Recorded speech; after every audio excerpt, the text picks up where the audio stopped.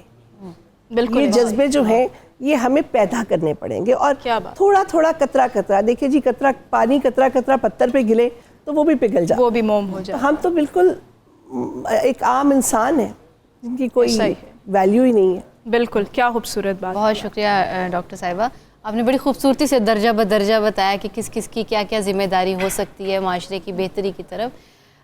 مس صوفیہ ہمایوں, آپ سے پوچھنا چاہوں گی میں کہ ہمارے ہاں یہ تصور تھوڑا سا پایا جاتا ہے کہ ہم, ابھی ہم نے جس طرح ذکر بھی کیا کہ ہم اخلاقیات کے ایک بڑے اعلیٰ مقام پہ, اور اسوہ حسنہ ہمارے لیے وہ ہیں, اور ہم ایک مذہب کے پیروکار بھی ہیں. لیکن اس کے باوجود جب ذکر ہوتا ہے یورپ کا, تو یورپ کو دیکھ کے سب کہتے ہیں کہ جی وہاں پہ ہمارے سے زیادہ, جی اسلام ہم کہتے ہیں نام سے کہ ہم مسلمان ہیں, لیکن ہم سے زیادہ تو اسلام ان کے اندر ہے, ہم سے زیادہ اخلاق ان کے اندر ہے. تو کیا وجہ ہے کہ وہ سوسائٹیز جو ہیں وہ ہمارے سے زیادہ بہتر طریقے سے اخلاقیات کو, جو یہ ہم تمام چیزوں کو اس وقت ڈسکس کر رہے ہیں, وہ زیادہ اچھے سے پورٹریٹ کر رہی ہیں؟ تو آپ کیا سمجھتی ہیں؟ اور اس پہ میں مفتی صاحب سے بھی چاہوں گی کہ وہ بھی اس پہ ضرور کمنٹ کریں کہ یہ تضاد جو ہے وہ ہمیں کیوں نظر آتا ہے. جی پہلے تو السلام علیکم to everyone, and thank you so much for providing me this platform to speak about it. Actually comparison اگر ہم ویسٹرن سوسائٹی کو دیکھتے ہیں تو وی ہیو ٹو انڈرسٹینڈ کہ ویسٹرن سوسائٹی ڈیولپڈ کنٹری ہے, اس کی اسٹیٹ بہت اسٹرانگ ہے, اس کا گورننس سسٹم بہت اسٹرانگ ہے.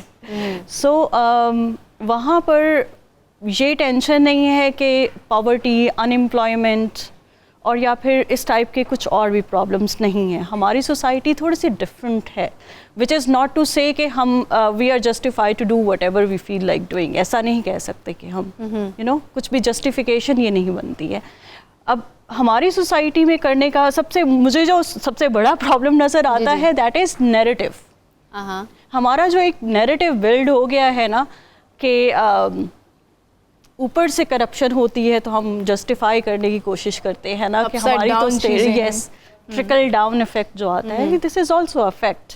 But the problem here is that کہ نیریٹو اس طرح سے چینج کریں کہ ہم بلیم گیم بہت کرتے ہیں. ہمیں ہوتا ہے کہ ہمارے پاس یہ نہیں ہے تو ہم پیسے بھی لے سکتے ہیں, ہمارے پاس وہ نہیں ہے تو ہمارا we are justified to do anything. یعنی آپ کہتی ہیں کہ اوپر سے چیزیں ٹھیک ہو کے نیچے نہیں آئیں گی, نیچے سے ٹھیک ہو کے اوپر جائیں گی. یعنی اگر ہم انڈیویجول لیول پر لے آئیں چیزوں کو, آپ انڈیویجول. اب اگر میں نے اپنی سوسائٹی کو کریکٹ کرنا ہے تو مجھے یہ دیکھنا چاہیے کہ میں کریکٹ ہوں, رائٹ, میرا رویہ ٹھیک ہو. وہی ایس آر جو مواسات کی بات کی جا رہی ہے, ایس آر کی بات کی جا رہی ہے اور خدمت خلق کی بات کی جا رہی ہے, ہمدردی کی بات کی جا رہی ہے یا رحم دلی کی بات کی جا رہی ہے. پہلے تو مجھے رحم دل ہونا ہے نا. بالکل. I have to look at myself. جی. اگر میں رحم دل ہوں ایز اے ٹیچر, اگر میں اپنے اسٹوڈنٹ کے ساتھ امپیتھیٹک ہوں, ایز اے مدر میں اپنی بچوں کے ساتھ اس طرح سے ہوں, تو ڈیفینیٹلی جیسے کہتے ہیں کہ ہیومنس آبزرویشن کے تھرو لرن کرتے ہیں. بالکل. We can never dictate a little child. ہم کسی کو ڈکٹیٹ نہیں کر سکتے. ہم کسی کو بھی کہیں, بچے کو یا بڑے کو کہیں کہ یہ کرو, تو مے بی وہ نہیں کرے گا. لیکن جب ہم خود کر کے دکھائیں گے تو they will learn through observation. So that is something is problem here کہ ہمیں نا یہ بلیم کی عادت پڑ گئی ہے کہ اس کی وجہ سے یہ پرابلم ہے یا اس کی وجہ سے یہ پرابلم ہے. تو شاید اگر ہم اس چیز کو منیمائز کر دیں and we start taking responsibility on our own heads. صحیح. یعنی انفرادی سطح پہ اگر ہم ان تبدیلیوں کو لے کر آئیں تو وہ یورپ کی سوسائٹیز جو ہمیں نظر آتی ہیں اس سے ہم کمپیٹ کرنے کی پوزیشن میں آ جائیں گے. پوزیشن میں ڈیفینیٹلی. یا اگر مفتی صاحب آپ تھوڑا سا اس کے اوپر بتائیں کہ یہ جو ہمیں کنٹرڈکشن سا نظر آتا ہے, اس کو تھوڑا سا اگر آپ ایلیبریٹ کر دیں. یہ جو انہوں نے بات کی ہے بہت امپورٹنٹ بات ہے. سب سے پہلے تو ہمیں اپنی ذات کو دیکھنے کی ضرورت ہے کہ ہمارا رویہ ایثار کے حوالے سے کیا ہے. ڈاکٹر صاحبہ نے بھی بات کی کہ ہمارے بچے جو ہمیں کرتے دیکھیں گے وہی انہوں نے کرنا ہے. اس حوالے سے سمجھ میں یہ آیا کہ جو اکابر ہوتے ہیں ان کا اسلوب زندگی بچوں کے لیے ایک ٹریک متعین کرتا ہے. میں اس کی ایک مثال آپ کو دوں. ہمارے نبی صلی اللہ علیہ وآلہ وسلم ایک دفعہ سفر پر گئے تو آپ کے ساتھ حضرت جابر تھے. وہ جس اونٹ پر بیٹھے تھے وہ اونٹ بڑا کمزور تھا اور اس سے چلا نہیں جا رہا تھا. آپ صلی اللہ علیہ وسلم اپنے اونٹ پر آگے نکل جاتے, دیکھتے وہ پیچھے ہیں, پھر آپ آہستہ ہوتے, پھر دیکھتے وہ پیچھے ہیں, آپ رک گئے اور آپ صلی اللہ علیہ وسلم نے ان سے فرمایا یہ اونٹ میرے پاس لاؤ. آپ نے اس اونٹ پر ہاتھ پھیرا, فرمایا اب سواری کرو. وہ اونٹ ایسا تیز چلا کہ وہ رکنے کا نام نہ لیتا تھا. اللہ اکبر. بھاگا چلا ہوا جا رہا ہے. پھر آپ صلی اللہ علیہ وسلم نے فرمایا کیا جابر یہ آپ اونٹ میرے ہاتھ بیچ دیں. انہوں نے کہا حضور یہ آپ کا یہ یوں رکھ لیجئے. فرمایا نہیں, اس کی مارکیٹ ویلیو کے مطابق قیمت طے ہوئی اور جب آپ دینے لگے تو اس سے زیادہ دیا. اب اس میں جو رمز کی باتیں ہیں ایک دو بڑی امپورٹنٹ ہے, میں چند سیکنڈ لوں گا. جی. پہلی بات یہ ہے کہ آپ کو معلوم تھا حضرت جابر کرائسس میں ہے, صحیح, اس لیے چاہا کہ میں اس کی ہیلپ کر دوں, لیکن اس انداز میں کہ اسے فیل بھی نہ ہو. کیسی خوبصورت. آپ نے ان سے اونٹ خریدا, قیمت جو طے ہوئی دینے کے وقت اس سے زیادہ دی. اچھا جب قیمت وہ ان کو دینے لگے, وہ اونٹ لے کر آئے تو حضور نے فرمایا میں نے یہ اونٹ قبول کر لیا, اب یہ اونٹ بھی میں آپ کو گفٹ دے رہا ہوں. اللہ اکبر. اونٹ بھی گفٹ دے دیا. پھر اس موقع پر جو آپ کی بات کو میں اس کی تائید کرتے ہوئے ایک جملہ کہنے لگا ہوں. حضرت جابر کی نئی شادی ہوئی تھی اور ہوئی ایک ایسی خاتون سے جو پہلے شادی شدہ تھی, بیوہ تھی. آپ نے فرمایا آپ جوان ہیں, بیوہ سے کیوں شادی کی؟ انہوں نے کہا حضور میری 9 بہنیں ہیں, والد والدہ فوت ہو گئے ہیں, بہنیں چھوٹی ہیں, تو میں نے سوچا میں ایسی عورت لاؤں جو میری بہنوں کا بھی خیال رکھے, اس لیے میں نے بیوہ سے نکاح کیا. اللہ کے رسول اتنا خوش ہوئے کہ انہیں دعا دی. کیسی بات. اب اس میں حضرت جابر کا ایثار تھا, انہوں نے اپنی خواہش, اپنا کمفرٹ سب ایک سائڈ پہ رکھا اور اپنی بہنوں کے لیے وہ فیصلہ کیا جس نے بہنوں کی اچھی پرورش کروا دی. کتنا خوبصورت واقعہ, کتنے سبق آموز پہلو ہیں اس کے اندر.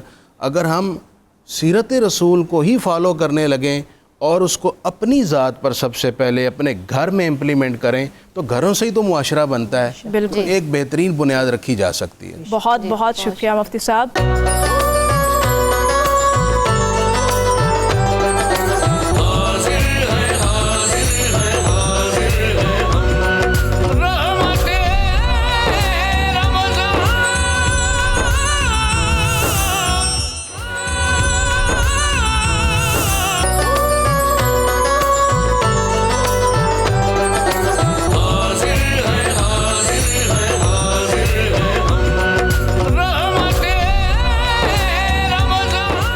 ناظرین گرامی 92 نیوز چینل کی افطار ٹرانسمیشن میں ایک بار پھر سے آپ سب کو خوش آمدید کہتے ہیں. آج ہم گفتگو کر رہے ہیں کچھ ایسی ہیومن ویلیوز پر جس میں ایثار شامل ہے, ہمدردی شامل ہے, غم گساری شامل ہے, سخاوت ہے, جو کسی بھی انسانی معاشرے میں بڑی بنیادی اہمیت کی حامل ہوتی ہیں.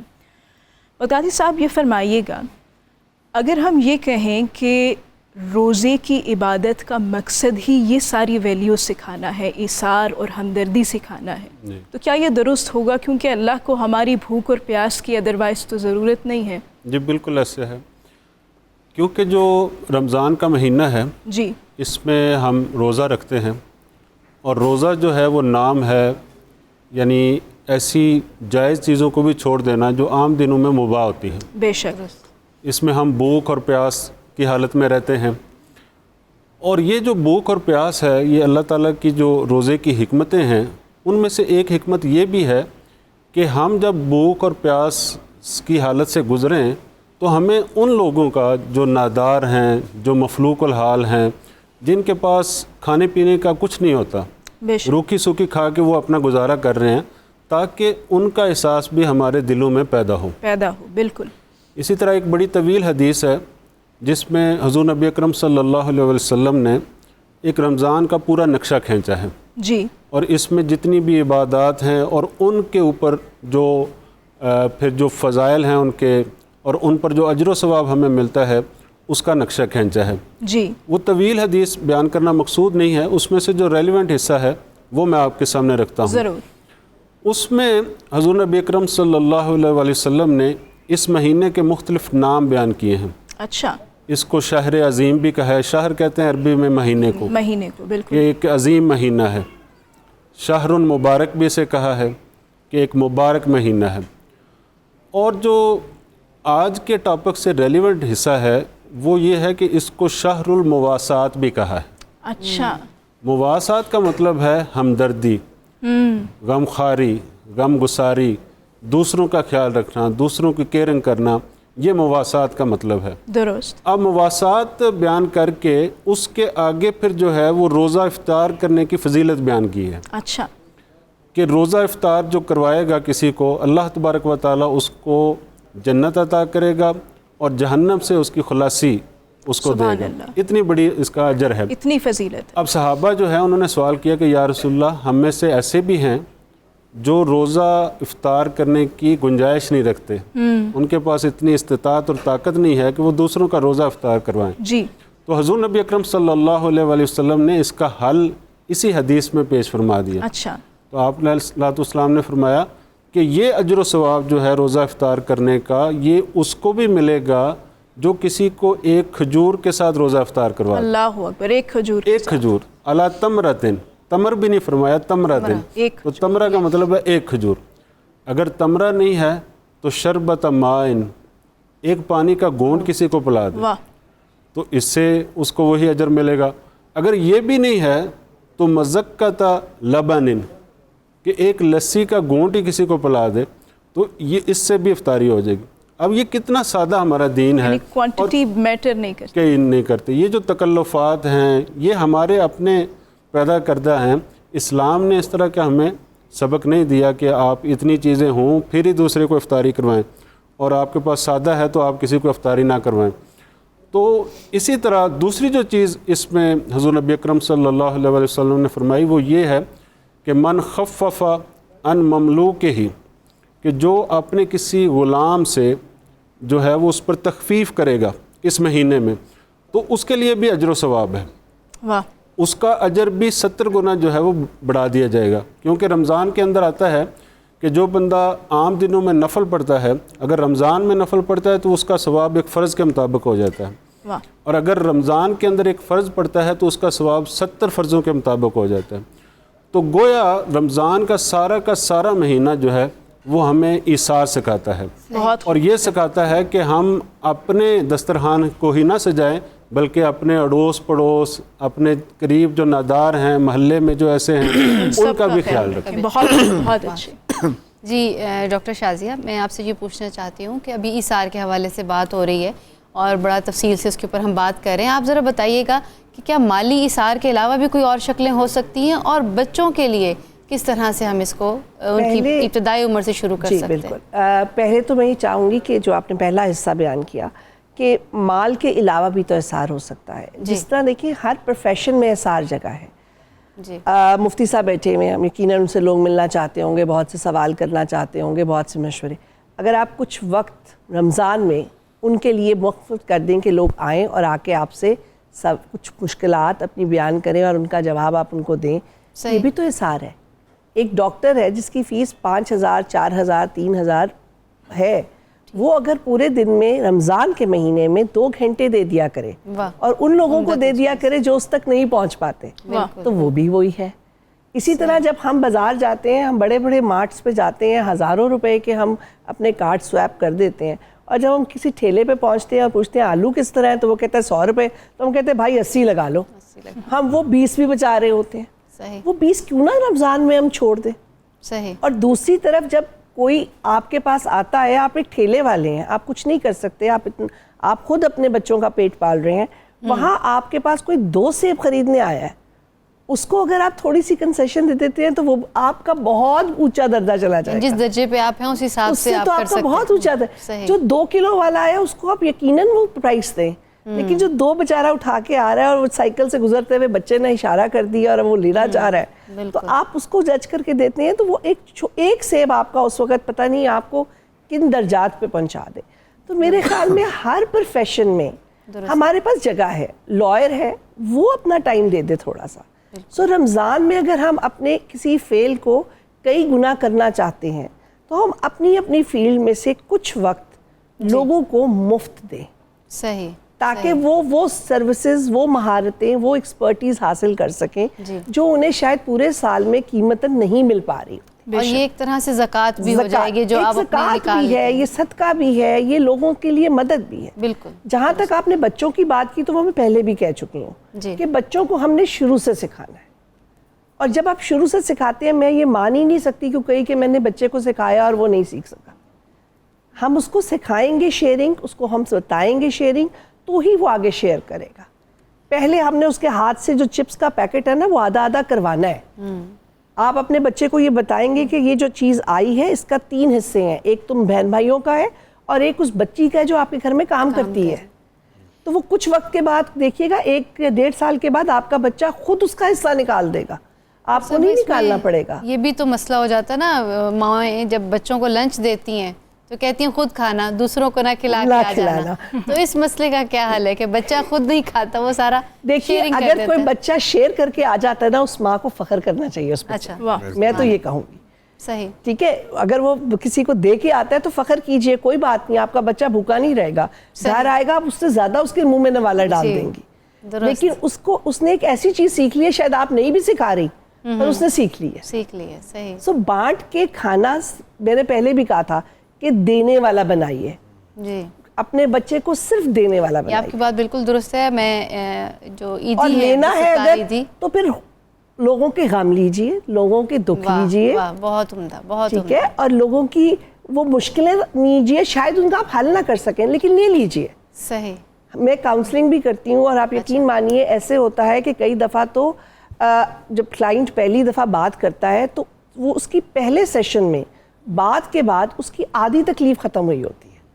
وہ کہتے ہیں کہ ڈاکٹر صاحب مجھے آپ سے بات کر کے جب آپ نے 2 گھنٹے مجھے دیے اور آپ سنتی نہیں, میں روئی, میں نے یہ کیا, تو اب مجھے لگتا ہے کہ میرا آدھی تکلیف میری ختم ہو گئی. کتھارسس ہو گیا. ایسا کتھارسس ہوتا ہے. تو آپ دیکھیں اب اگر if I am doing it تو مجھے اس وقت رمضان میں ان لوگوں کے پاس جانا چاہیے جس طرح کہ ہم لوگ ایک گروپ ہے, ہم جاتے بھی ہیں کہ جس طرح ماں بسیرا وغیرہ میں اور جیسی جگہوں پہ, اولڈ ہومز میں, تاکہ وہ لوگ آپ سے باتیں کریں. صحیح. سو ہمیں اپنا وقت ان کو دینا چاہیے, نسبتاً یہ کہ میں بیٹھ کے اپنی کمائی کروں, میں تھوڑا سا وقت ان لوگوں کو دے دوں. بہت خوب, بہت خوب, بہت عمدہ تجاویز. دس از دا وے وی کین ڈو. ہم ہر کوئی اپنی جگہ پہ لوگوں کو بانٹ سکتے ہیں اگر ہم بانٹنا چاہیں. بالکل, ماشاء اللہ. صوفیہ صاحبہ, ابھی بات چل رہی ہے کہ بچوں کو, ہماری نوجوان نسل کو کس طرح سے یہ ساری اقدار سکھائی جائیں, ان تک یہ ویلیوز کمیونیکیٹ کیسے ہوں. نوجوان نسل کے لیے خاص طور پر اب ایک جو بہت بڑا چیلنج ہے وہ ہے آرٹیفیشل انٹیلیجنس کا جو بڑھتا ہوا استعمال ہے. کیونکہ آرٹیفیشل انٹیلیجنس جیسے جیسے ہیومن انٹیلیجنس کو ریپلیس کرتی جائے گی, مغرب میں تو اب اس پر بہت بحث چھڑ گئی ہے کہ کیا انسان مستقبل قریب میں موسٹ انٹیلیجنٹ اسپیشی نہیں رہے گا اور انسان کا یہ مرتبہ جو ہے وہ اے آئی جو ہے اس سے لے لے گی. ایسے میں جب کہ ہماری سوسائٹی پہ اس کے اثرات آنا شروع ہو بھی گئے ہیں, اب یہ وہ انٹیلیجنس ہے جس کے پاس احساس نہیں ہے, جس کے پاس انسانی اقدار نہیں ہے.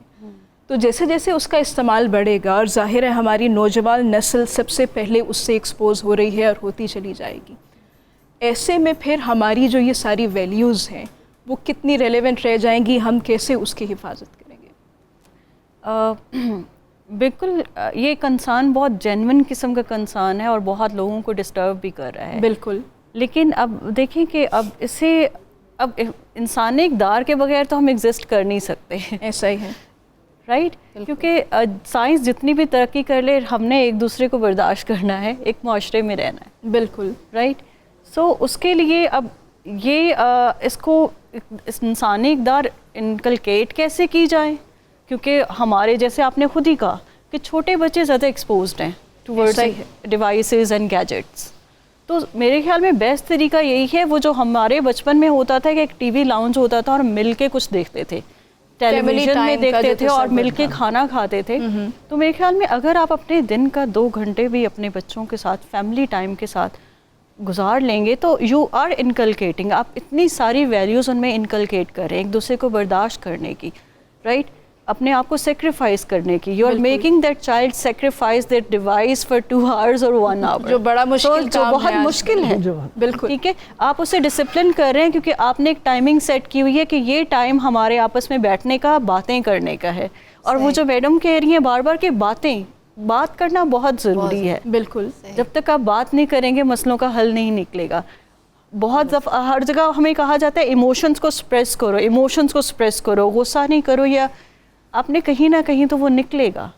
تو وہ کیوں نہ آپ اپنی فیملی کے ساتھ بیٹھ کے ایک جگہ پہ بیٹھیں اور اپنی فیملی کے ساتھ وہ کریں, وہ بے شک غصہ ہو, وہ غم ہو, وہ خوشی ہو, وہ جو بھی ہو. اور بہت سے مسائل کا حل تو صرف سننے سے ہی جو ہے سننے سے حل ہو جاتا ہے. بالکل. سو دس از دا ون وے. اور دوسرا یہ ہے کہ اپنی پرانی جتنی بھی ہماری اقدار ہیں, جیسے ہمارے پڑوسیوں کے ساتھ کنیکشن ختم ہو گیا ہے, تو اس کو تھوڑا سا ریوائیو کرنے کی کیسے ضرورت ہے. مجھے رمضان اس لحاظ سے بڑا اچھا لگتا ہے, جو وہ ایک ٹرے آتی ہے آنٹی کی طرف سے, اور اس میں وہ 2-3 بے شک وہ تھوڑی تھوڑی چیزیں ہوتی ہیں, but this is a great gesture. کسی دن میں کچھ بناتی ہوں اور میں بھیج دیتی ہوں, تو وہ ایک اچھا سا سرپرائز بھی آپ کو مل جاتا ہے کہ باہر سے کچھ, اور ایک تعلق جڑ جاتا ہے, تعلق جڑ جاتا ہے. تو مطلب یہ بہت ضروری ہے. اسی طرح سے ہم کر سکتے ہیں. باقی آرٹیفیشل انٹیلیجنس کو آپ اب نو تو کہہ نہیں سکتے. جی ہاں, ہم یہ نہیں کہہ سکتے کہ آپ گیجٹس لے لیں اور ڈیوائسز لے لیں, ریگولیٹ کرنا ہے. ہم خود کتنا زیادہ اس پہ ڈیپینڈنٹ ہیں. Right now we are depending on technology. Without technology I don't know where would we be. But یہ ہے کہ اس کو آپ نے ایک پیرامیٹرز ڈیفائن کر لیں, ایک باؤنڈریز ڈیفائن کر لیں, تو میرے خیال میں چیزیں بہت زیادہ وہ آپ چیزوں کو روک سکتے ہیں اس طرح. بالکل بالکل, بہت اچھی آپ نے گفتگو فرمائی. اب ذرا ہم کچن کا بھی رخ کرتے ہیں کیونکہ افطار کا وقت نزدیک آ رہا ہے, اور شیف منیرہ آپ ہمیں بتائیے کہ کہاں تک پہنچی آج کی جو ساری ریسیپیز ہیں. جو تھی گرل چکن کو میں نے گرل کر کے ڈسپلے میں رکھ دیا ہے اور رائس بس میں اب دیکھنے لگی ہوں. رائس کی دم پر آ گئے ہیں اور ابھی اس کو میں ڈسپلے میں لگاؤں گی رفتاری سے کچھ دیر پہلے. ابھی میں اس کو اور دم پہ رکھوں گی. اور جو تھا ہمارا پیری پیری رولز لگ رہے ہیں اس وقت کرسپی, جو پیری پیری چکن ہے وہ میں نے گرل کر دیا. اگر آپ چاہیں تو اس کے ساس اوپر بھی ڈال سکتے ہیں, لیکن میں اس کو لیدر سے سرو کروں گی. اچھا, یعنی پیری پیری ساس جو ہے وہ آپ نے اضافی بھی بنائی ہے کہ اوپر بھی سرو؟ جی بالکل. اور دوسرا یہ کہ ساتھ میں نے جو ویجیٹیبل رولز بنائے تھے, میں نے رولز کے جو میرے پاس رول پٹی تھی وہ بچ گئی, اس کو میں نے کاٹ کے تو اس کو میں نے ٹرائنگل شیپ دے کے, جیسے آج کل بچے نیچرس بہت شوق سے کھاتے ہیں, تو اس کو بھی میں نے ڈیپ فرائی کر لیا اور ساتھ میں نے اس کے ساتھ سرو کر دیا. تو وہ خالی بچے ساس کے ساتھ بھی بڑے شوق سے کھاتے ہیں, کرنچی لگتا ہے. ساس بنانا بھی ایک ہنر ہے ہر چیز کے ساتھ. ایکچولی ہماری فیلڈ میں ساسز تو سب سے امپورٹنٹ ہوتی ہے کہ اگر آپ کو وہ آ جائیں گے تو پھر آپ کو کولری کی تمام چیزیں آ جائیں گی. تو جو ہمارا کولڈ سلا تھا اس کی بھی ایک ہے کہ یہ ہمارا چل کولڈ سلا ہوتا ہے. اس کو ہم ٹھنڈے میں لیتے ہیں, تو اس کو ہم فریج میں رکھیں گے تو ہمیں کھانے کا مزہ آئے گا. لیکن ابھی میں نے ڈسپلے کے لیے اس کو یہاں پہ رکھ دیا ہے. بالکل ٹھیک ہے. اور یہ بھی بڑا عمدہ ایثار ہے, جی اتنا کچھ بنا کے سب ہمیں کھلا جاتی ہیں, خود کچھ نہیں کھاتی اور خود نہیں کھاتی. بالکل, یہ بھی اپنے اندر بہت ایثار کا مظاہرہ کرتے ہیں. یہ ڈرنک کے متعلق بھی کچھ بتائیے جو آپ نے بنائی ہے آج. ایسے ڈرنک کے ایثار کا ابھی تک ہم انتظار کر رہے ہیں. بالکل جی, ڈرنک کے میں جیسے کہ بتاتی ہوں کہ ڈرنک ملک میں بنایا ہے, جس میں میں نے سوئیاں جو تھی وہ میں نے تھوڑی سی کرنچ کر کے ایسے ہی اس میں ایڈ کی ہیں. بادیہ خطائن کا پھول ڈالا, خشخاش ڈالی ہے, ساتھ میں تھوڑا سا گوند کتیرا ڈالا ہے, اور اس کو ہلدی میں نے بوائل کیا ہے. یہ بہت اچھی ایک انرجی ڈرنک ہے. اور جیسے کہ آپ کو پتہ ہے کہ سبھی یہاں پہ ورکنگ لوگ ہوتے ہیں, اور جب افطاری بھی آپ کھائیں گے تو بہت انرجی اس کا بوسٹ اپ ہوتا ہے. تو یہ میں نے ڈرنک ساتھ میں بنائی ہے ملک کے ساتھ. بس ہم پھر بڑی شدت سے منتظر ہیں افطار کے وقت کے انشاءاللہ, اور آپ کی طرف دوبارہ بھی آئیں گے.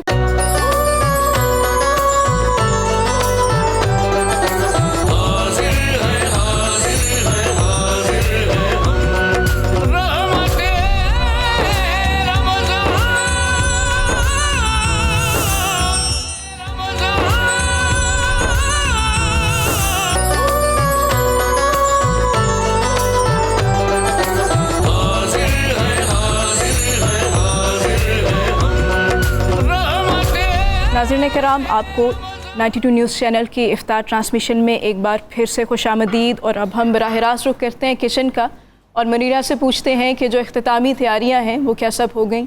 جی بالکل, جو رائس تھے اس کو میں نے چکن کو گرل کر کے وہ میں اس پہ کٹ کر کے ایڈ کر دیے, اور ساسز کی میں نے اس کو پر ایڈ نہیں کی, وہ میں افطاری کے ٹائم ہی ایڈ کروں گی. کیا خوبصورت رنگ ہے جی چاولوں کا نکھرا ہوا. چکن کے آپ چنکس کو کاٹ کے اگر سرو کریں گے تو زیادہ ایزی ہوگا کھانے کے لیے, بجائے آپ اس کا پورا پیس کر دیں. تو گارلک چکن وتھ پیری پیری اس کے ساتھ وہ میں نے سرو کر دی ہے, اور امید کرتی ہوں کہ ہمیشہ کی طرح یہ بھی میری ریسپی سب کو بہت پسند آئیں گی. ہم تو منتظر ہیں اس کو کھانے کے. بہت خوب, بہت عمدہ, اور کیا نکھرے ہوئے رنگ ہیں, خوبصورت. اور خاص طور پہ جو آپ سلاد کا ٹچ دیتی ہیں جی, وہ تو ظاہر صحت کے لیے بھی بہت اچھا ہے, اور اس سے رنگوں لازمی ہونا جو چاہیے. اضافہ بالکل بہت خوب, بہت ہی عمدہ. مفتی صاحب فرمائیے گا کہ اولیاء کرام کی زندگی سے جو ہمیں مثالیں ملتی ہیں, خاص طور پہ برصغیر میں جو خانقاہی نظام ہے, وہاں سے کیسی کیسی روشن مثالیں آتی ہیں انسانی ہمدردی کی, اور ایک ملٹی کلچرل اور ملٹی ریلیجیس سوسائٹی کو آپس میں جوڑ کے رکھنے کی ان ویلیوز کے ساتھ. صوفیاء کا تو طریق اور اسلوب تبلیغ ہی یہی تھا کہ وہ غرباء, مساکین اور جو سوسائٹی کا اگنورڈ طبقہ تھا اسے ہمدردی سے, محبت سے, اور خاص طور پر ان کی مشکلات میں مدد سے ان کو اپنے قریب کرتے. بالکل, وہ کہتے ہیں نا کہ دل کا راستہ حلق سے گزرتا ہے. خاص طور پر صوفیاء کھانا کھلاتے تھے. آج بھی آپ دیکھیے جو لنگر کی روایت ہے, جو لنگر کی روایت ہے, میں آپ کو 2-3 مثالیں دیتا ہوں. ہمارے سید الاولیاء ہیں حضرت غوث اعظم شیخ عبد القادر جیلانی رحمہ اللہ. آپ نے فرمایا کہ اگر میرے پاس روئے زمین کی ساری دولت آ جائے تو میں لوگوں کو کھانا کھلانے پر صرف کروں. سبحان اللہ, کیسی بات ہے. آج بھی آپ کے دربار میں لنگر جاری ہے ماشاءاللہ. ایون کہ جب عراق میں جنگ و جدل کا دور تھا, امریکنز نے اٹیک کر دیا, سارا انفراسٹرکچر اجاڑ دیا, لوگ شہید کر دیے, لوگوں کا بزنس تباہ ہو گیا, امراء کی فیملیز بیچارے بھیک مانگنے لگے. اس دور میں بھی جہاں سب کچھ بند ہو گیا, شیخ عبد القادر جیلانی کا لنگر نہیں بند ہوا. بغداد کے عمراء اور اغنیاء بھی وہاں آ کے لنگر کھاتے رہے اور ابھی بھی جاری ہے.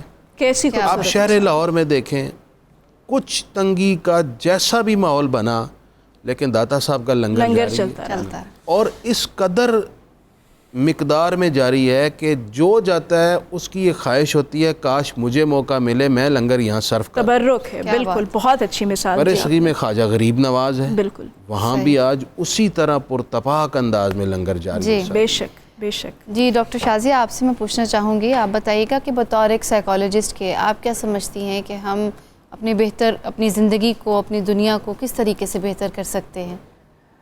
جی میں مفتی صاحب کی بات کو بڑھاؤں گی کہ انہوں نے بھی حضرت عثمان غنی صاحب کا جو ہمیں واقعہ سنایا کہ انویسٹ کیا.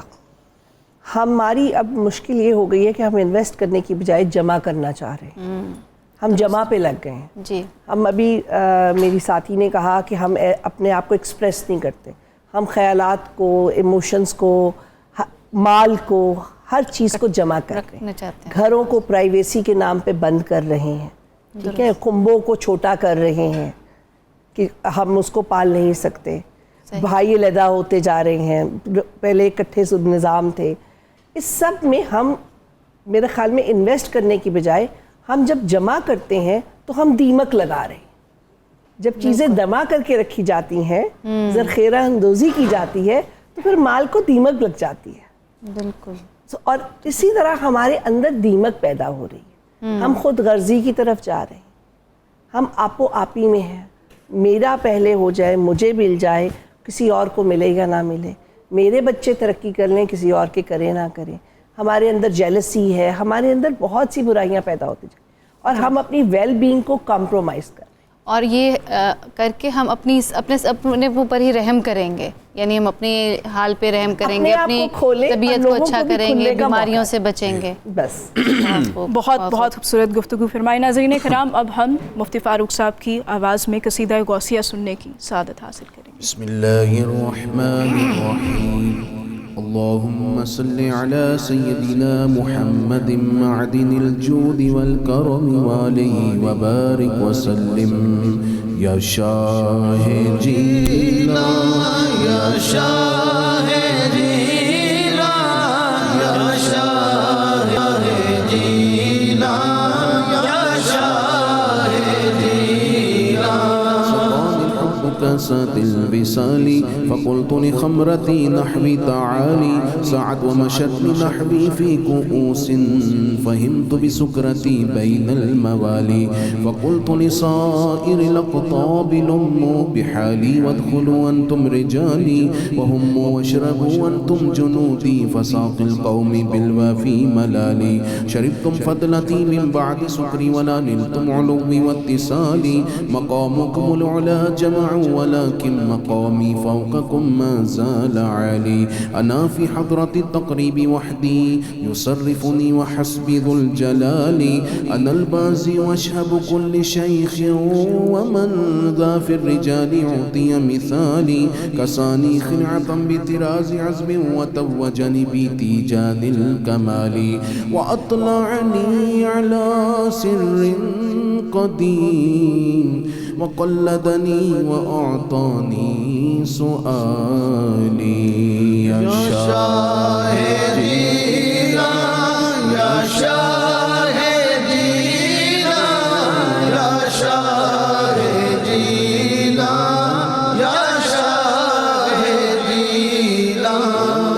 على الأقطاب جمعا فحكمي نافذ في كل حال فلو ألقيت سري في بحار لصار الكل غورا في الزوال ولو ألقيت سري في جبال لدقت واختفت بين الرمال ولو ألقيت سري فوق نار لخمدت وانطفت من سر حالي ولو ألقيت سري فوق ميت لقام بقدرة المولى تعالي وما منها شهور أو دهور تمر وتنقضي إلا أتالي وتخبرني بما يأتي ويجري وتعلمني فاقصر عن جدالي.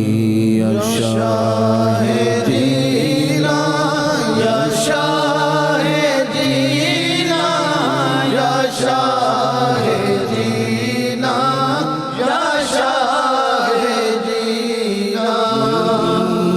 وردد واشتح وغني وافعل ما تشاء فالاسم عالي مريدي لا تخف الله ربي أعطاني رفعة نلت المنال طبولي في السماء والأرض دقت وشموس السعادة قد بدا لي بلاد الله ملكي تحت حكم وقت قبل قد سفالي نظرت إلى بلاد الله جمعا كخردلة على حكم اتصالي درست العلم حتى صرت قطبا ونلت السعد من مولى الموالي رجالي في هواجرهم صيام وفي ظلم الليالي كاللآلي وكل ولي له قدم وإني على قدم النبي بدر الكمال نبي هاشمي نقي رجازي وجدي به نلت الموالي مريدي لا تخواش فإني عزوم قاتل عند القتال أنا الجيلي محي الدين اسمي وعلامي على رأس الجبال أنا الحسن والمخدع مقامي وأقدامي على عنق الرجال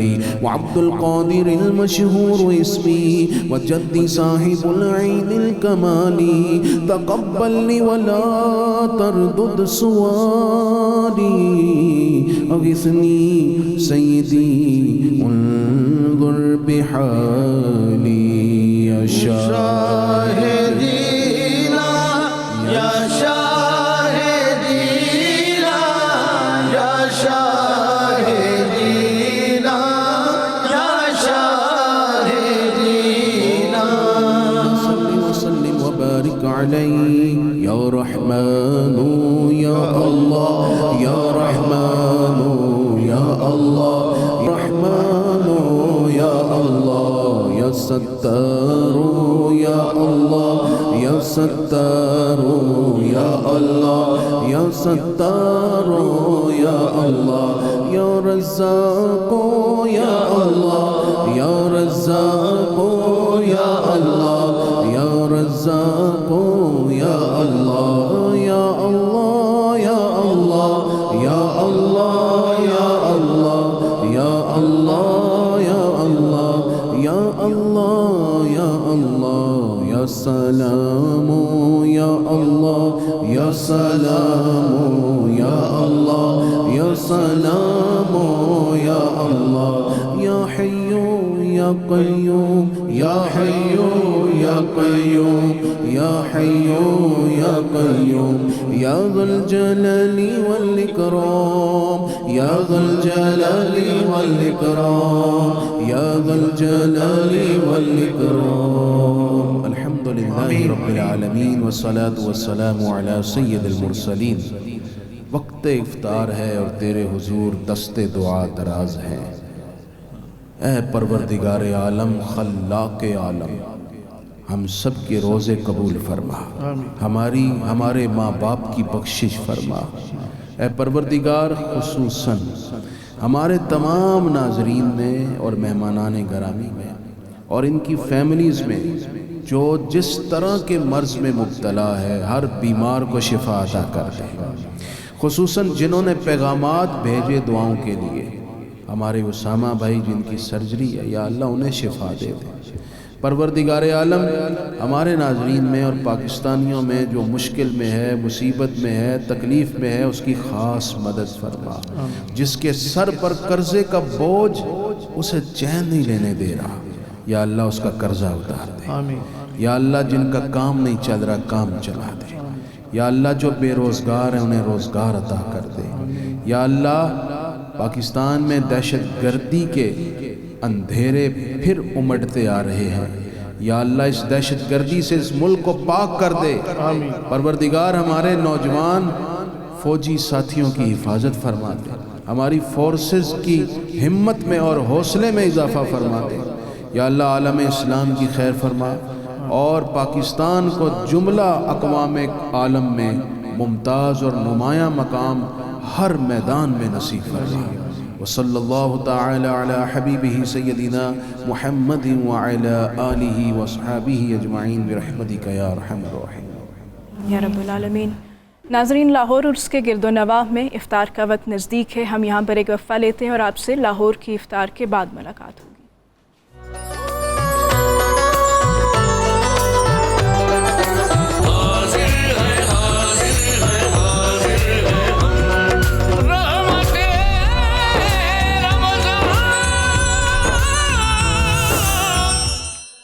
مفتی صاحب، صحابہ کرام رضی اللہ عنہم کو اگر ہم ان پر نگاہ ڈالتے ہیں، حضرت عثمان غنی کا خاص طور پر جو کردار ہے ایثار میں، اس پر کچھ فرمائیے.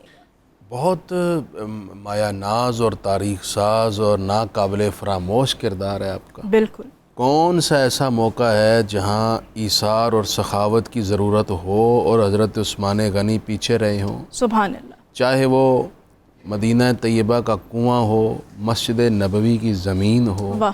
غزوہ تبوک ہو یا دیگر غزوات ہوں، یا حج کا موقع ہو، مینا ہو جہاں آپ کا دسترخوان لگتا اور تمام حجاج کو کھانا کھلایا جاتا. واہ.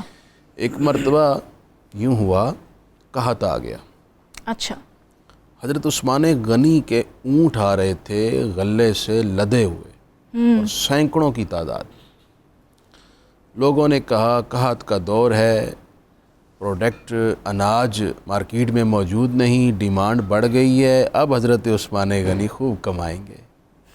ماشاء. جب وہ آپ کا اونٹوں کا کاروان پہنچا تو جو تجار تھے، تاجر، وہ پہلے آ گئے، کہا جی ہمیں آپ بیچ دیں تاکہ پھر ہم مارکیٹ میں سیل کریں گے. صحیح. ہم نے فرمایا میں نے تو وہ سیل کر دیا ہے. کہا جی کتنے پروفٹ پہ؟ فرمایا جو مجھے پروفٹ مل رہا ہے وہ تو 700% ہے. اللہ. وہ اتنا زیادہ پرسنٹیج کون دے سکتا ہے؟ فرمایا میرے رب نے کیا کہ وعدہ کیا ہے کہ میں 700 گنا دوں گا. لوگوں کو ضرورت ہے اس لیے میں سب کا سب ایثار کرتے ہوئے غرباء میں تقسیم کر رہا ہوں. ایک بات مجھے کہنے کی اجازت آپ سے جبرن لینی پڑی وہ بھی میں لے لوں گا. جی. حضرت سیدہ فاطمہ زہرا سلام اللہ علیہا کا ایک ایثار بتا دوں آپ کو. جی. آپ خود چونکہ ایسی زندگی بسر کر رہی تھیں جس میں آپ نے فقر کو اختیار کر رکھا تھا. ایسا ہی ہے. ویسے تو آپ خزانوں کی مالک ہیں، خدا کی اس کائنات کی مالک ہیں آپ، بلکہ فردوس مری کی مالک ہیں آپ. بے شک. ایک محتاج اور مسکین شخص آ گیا، اس کا لٹا پھٹا حال تھا. اس نے سیدہ فاطمہ زہرا کے سامنے دستے سوال دراز کر لیا. اب شہزادی رسول یہ دیکھیں تو کیسے ہو سکتا تھا وہ کچھ عطا نہ کچھ کریں، عنایت نہ کریں، لیکن گھر میں تھا بھی کچھ نہیں. اور یہ بات علامہ اقبال بیان کر رہے ہیں اور کر بھی آپ کی پسندیدہ زبان فارسی میں ہے. ارشاد. بہرے محتاج دلش گونا سوخت، واہ واہ. چادر خود با یہودی را فروخت. واہ واہ. اقبال یہ کہہ رہے ہیں. ہوا یہ کہ سیدہ فاطمہ زہرا نے دیکھا اور تو کچھ ہے نہیں، گھر میں ایک چادر پڑی ہوئی ہے. اور کسی بھی عورت کے لیے اپنی وہ سب سے قیمتی چیز دینا بڑا مشکل ہوتا ہے جو ماں کی طرف سے ملی ہو. کیا بات کی آپ نے. بالکل خواتین ایسا ان ہی. برتنوں کو، ان بستروں کو، ان والدہ کی چیزوں کو سنبھال کے رکھتی ہیں. میری ماں کی نشانی ہے. بالکل. یہ وہ چادر تھی جو سیدہ خدیجہ الکبریٰ نے آپ کو دی تھی، اللہ آپ کی والدہ نے. آپ نے اپنے بچوں سے فرمایا کہ ایک یہودی وہ فلاں دکاندار ہے، اس کو سیل کرو اور جو کچھ ملے اس غریب کو دے دیا جائے. یہ ایثار کی ایسی مثال ہے واللہ العظیم، اس سے بڑی موٹیویشن نہیں ہو سکتی ایسا ہی جو اس امت کو ان پاک ہستیوں نے دے دی ہے. یہ سب کچھ دیکھ کے ایک جملہ میرا یاد رکھے، میں ناظرین کی خدمت میں عرض کروں گا. جی.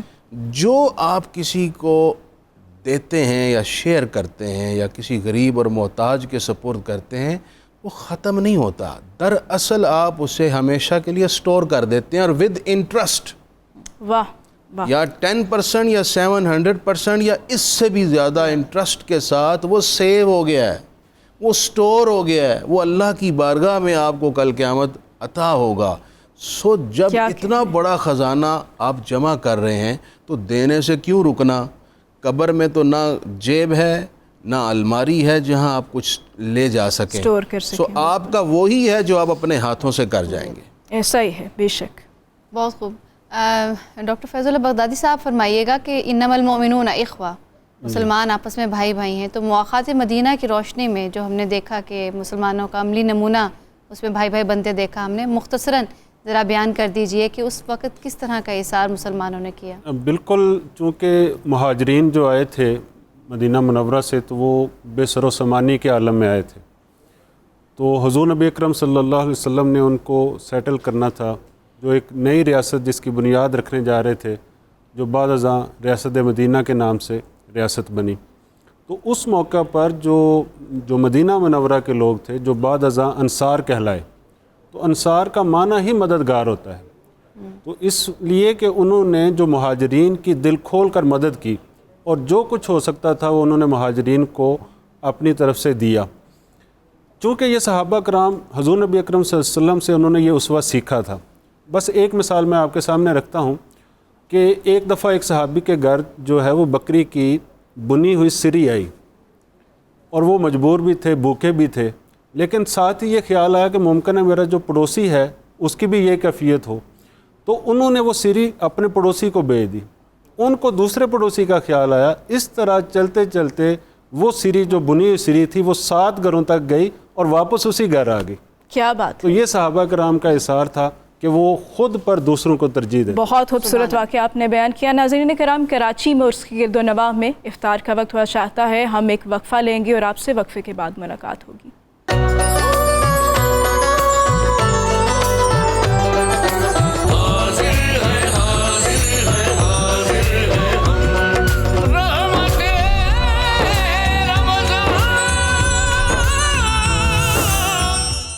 مفتی صاحب، یہ جو حاتم طائی کا کردار ہے ہمارے تہذیبی حافظے میں اب تو وہ سخاوت اور اثار کا جیسے ایک ضرب المثل بن گیا ہے، محاوروں میں بھی آ گیا، تو اس کا کچھ تاریخی پس منظر بتائیے گا۔ عہد نبوی کی شخصیت ہیں یہ؟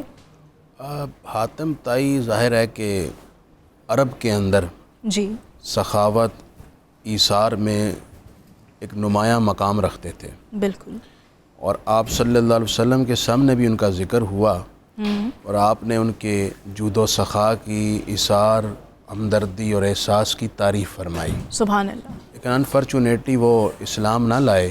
جی ان کے جو بیٹے تھے عدی، وہ رحمت عالم صلی اللہ علیہ وسلم کے اخلاق اور شان عفو و درگزر سے متاثر ہو کر اسلام میں آ گئے، اچھا، وہ مسلمان ہو گئے۔ مسلمان۔ حاتم طائی کی ایک بیٹی ہیں، وہ جب حضور کی خدمت میں آئیں تو رحمت عالمین نے ان کو اپنی چادر پہنائی، ماشاءاللہ، وہ بھی اس سے متاثر ہوئیں اور وہ بھی دامن اسلام میں داخل ہو گئیں۔ سبحان اللہ۔ تو یہ تو پورا گھرانہ رسول اللہ کا، آپ کے اہل بیت، اصحاب، اخلاق نبوی میں رنگے ہوئے تھے، سب کی طبیعت میں، سب کے رویوں میں احساس اور ہمدردی تھا۔ ایون کہ میں آپ کو ایک حیرت انگیز واقعہ بتاؤں۔ جی حضرت سیدہ فاطمہ زہرا کی شہزادی حضرت بی بی زینب سلام اللہ علیہا، یہ کربلا میں اپنے بھائی سیدنا امام حسین علیہ السلام کے ساتھ تھی۔